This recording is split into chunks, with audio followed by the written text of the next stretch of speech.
చూడండి,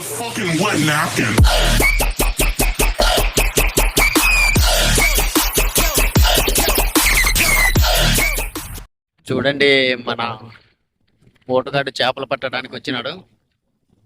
ఈడు ఎన్ని పడతాడో చూడాలి. ఈరోజు ఎంత దూరం నుంచి పిలుచుకొని వచ్చినాడు చూద్దాం. అడిగా సార్, ఎన్ని పడినాయి సార్ చేపలు? సార్ వేటగాళ్ళని వేటాడే మహా వేటగాడు.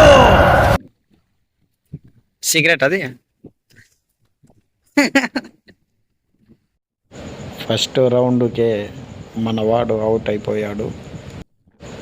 సెకండ్ రౌండ్ స్టార్ట్ చేశాడు, చూద్దాం.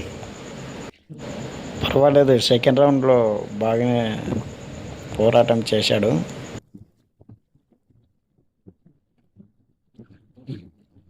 ఎత్తు ఎత్తు పడింది.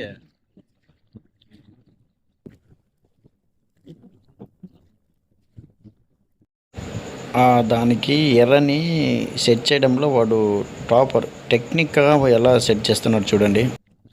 చేపలు పట్టాలంటే చాలా ఓపికగా ఉండాలి, లేకుందంటే ఆషామాషాగా అంటే పడటం చాలా కష్టము.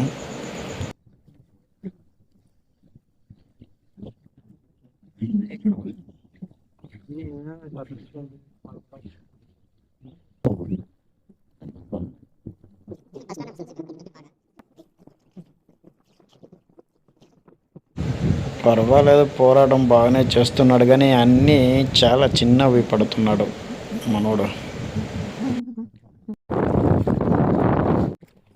ఇప్పుడు నీట్గా ఉన్న పట్టుకో.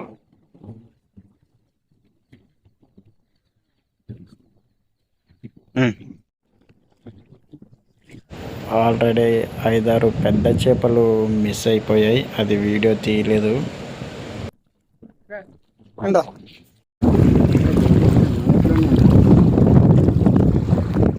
చూశారు కదా, టోటల్గా 1 కిలో చేపలు పడ్డాయి. అందులో వేస్టేజ్ అంతా పోయి 1/2 కిలో చేపలు అయితే కూర వండడం జరిగింది. చూడండి, ఇక ఆలస్యం లేకుండా మా వాడు చూడండి ఎంత అన్నం చేశాడు.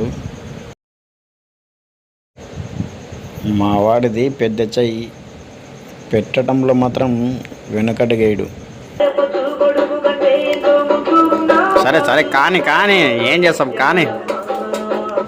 చూడండి, చేపల పులుసులోకి రొట్టె బాగుంటుందని పక్క వాళ్ళ ఇంట్లో నుంచి రొట్టె తెచ్చుకొని చేప పీసు ఎలా చూపిస్తున్నారు చూడండి. ఫ్రెండ్స్ అంటే మాలాగే మీరందరూ కలిసి ఉండాలని కోరుకుంటున్నాము.